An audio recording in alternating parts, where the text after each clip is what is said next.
Hey everybody, Shane here, Shoebox Legends. For the third weekend in a row, we're going to do a little buyback rummage here. Kind of gotten into a rhythm of doing these on the weekend, really enjoying it. And joining us for today's rummage, we have 1990 Wade Boggs buyback, and then another Don Mossy. It's shown the 1960, I think it was, Mossy in a recent rummage. And today we have the 1959 Ears Mossy, the Topps Heritage Box Topper buyback.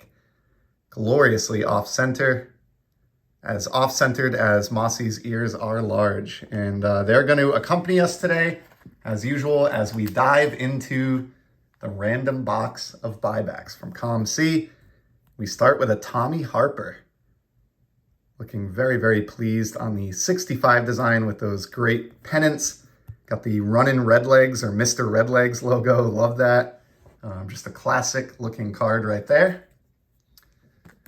Pulled 2 or 3 Hall of Famers last week. I don't know if we'll be that fortunate this time around. About a 1970 Ray Jarvis, and I picked this one up as a Red Sox fan, of course. Nice Yankee Stadium backdrop there.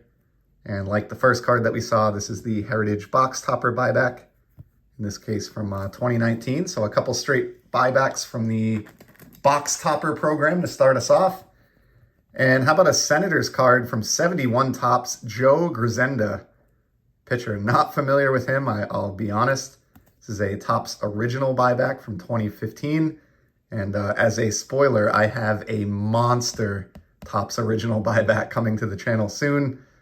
Such a big card that it probably warrants its own separate video. So just a little teaser there, and I hope to show that off as soon as it arrives. All right, middle portion of the box will stick in here, and we got an Expos card. And our second 1970 Topps card of the day.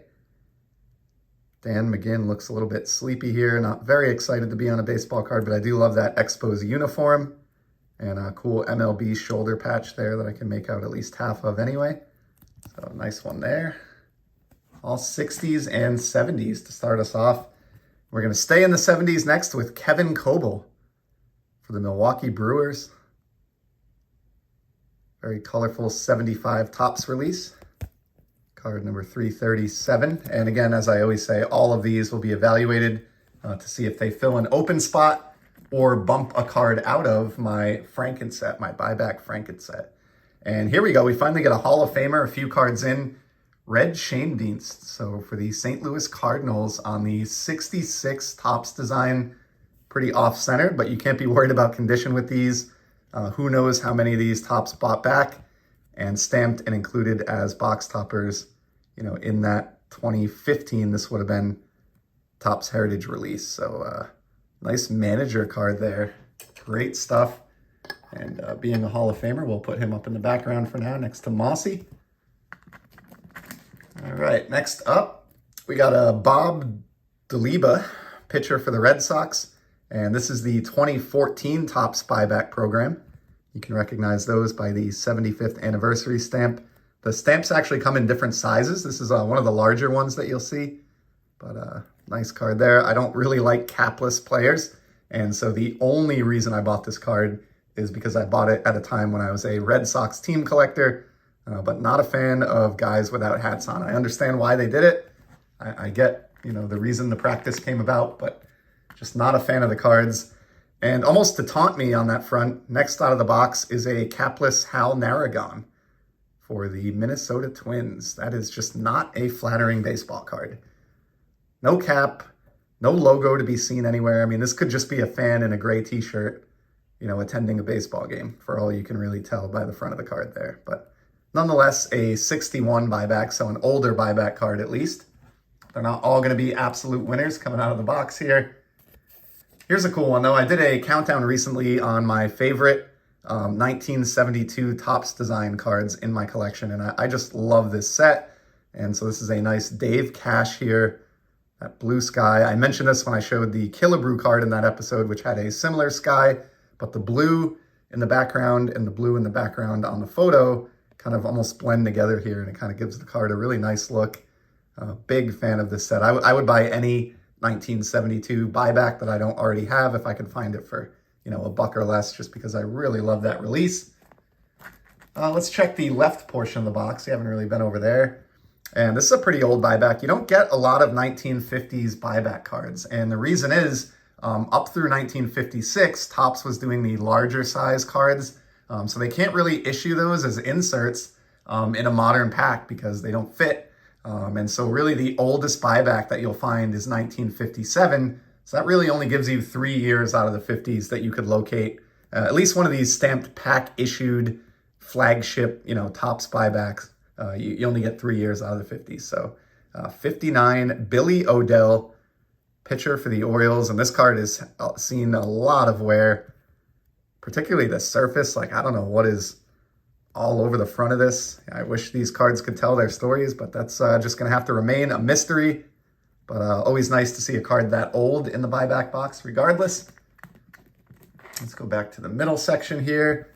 There we go, Jake Gibbs. He knows how to wear his hat properly. Plus you have those recognizable pinstripes of the Yankees. Love catcher cards. Get a great look at the catcher's mitt here. This is a winner of a buyback. Another Heritage box topper. Great Yankees card there. 66 Topps, number 117, Jake Gibbs.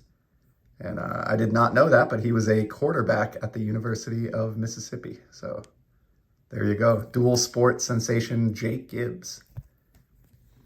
All right, let's keep rummaging here. Next up, we got another 60s card from the Heritage program, Bernie Allen, second baseman for the Senators. And most likely I targeted this one because I love franchises that are no longer around anymore, that have moved or folded in. Of course, this is the Senators, which can't find these days in Major League Baseball. And so I was just drawn to the card for that reason. I do love the uniform too. That kind of classic look with that cursive writing combined with the pinstripes. That's just a really nice looking 1969 Topps card right there. Let's go to the extreme right portion of the box now. And here we go. This guy's not a Hall of Famer, but he was on that skill level or talent level anyway. Just had a little bit of controversy, but great card here for a Red Sox fan like myself. The 1993 Topps, Roger Clemens from the 2017 Rediscover Topps buyback program. And I've mentioned this before when I've pulled 93s, but I used to buy packs of this stuff after my Little League games at the concession stand and then open them up. So I have good memories of this set in that sense. And happy to see this rocket come out of the buyback box. And this will make a strong case for card number 4 right on that first page of the Frankenset binder. So we'll have to see how that plays out. And we'll put Clemens up here in the background as well. I'm going to pull at least 1 or 2 more cards anyway before we call it a day here. How about a Hal McRae, 74 Topps, another Rediscover 2017 buyback. You can see that bronze foil along the side of the card, but very, very good player. Love the photograph. Great batting cage shot in the background there. Yeah, not much more to say about that one. Go back to the right portion of the box, and we'll finish off with this one today. We'll keep it as a shorter episode. Bill the Spaceman Lee. This would be a second-year card. His rookie is in 1970 Topps, and I do have that buyback rookie card as well.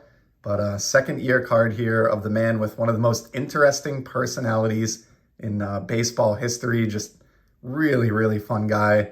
Right up until recently, he was still pitching, believe it or not. And I know he suffered a health issue recently at a ballpark at an event, and I believe he's recovering that, but certainly while pulling this buyback, we'll keep Bill the Spaceman Lee in our thoughts, and just a gorgeous card. And you know what? It just makes sense to end here as well with Wade Boggs up in the background, and then pulling this great Red Sox card from 20 years prior. Just seems like a fitting way to wind down this rummage. So thanks so much for stopping by the channel today. Hope you appreciated seeing these buybacks. I'm just having a blast collecting these. I can't wait to go file these away as soon as I shut the camera off here. And we'll probably be back with more rummages of these in the future at some point. But until then, I hope you all enjoy the hobby, and we'll talk soon. See ya.